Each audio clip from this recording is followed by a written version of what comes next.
Sky Sports F1 presenter Rachel Brooks has opened up on vile abuse she received in the aftermath of the Spanish Grand Prix weekend. Brooks conducted several tense post-race interviews with drivers in the aftermath of what was a dramatic race.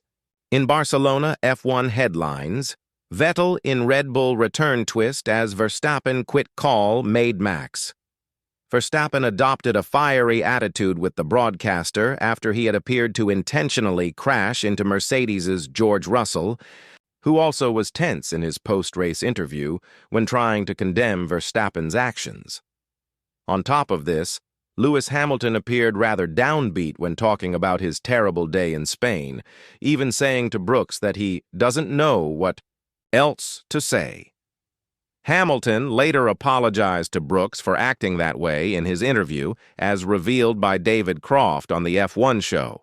However, Brooks has now revealed that she received an enormous amount of abuse online in the aftermath of the Spanish GP, describing the actions she has had to take as F1 heads to Canada.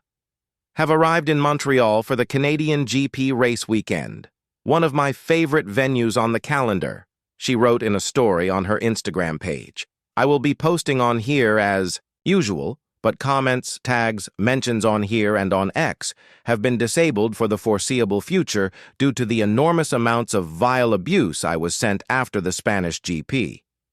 I may switch them back on at a later date, but for now, they will stay off.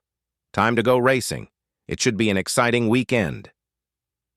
Spain's drama spills over into interviews. Verstappen's move on Russell landed him a 10-second time penalty, which demoted him down to 10th in the final classification, but it has been hotly debated since then.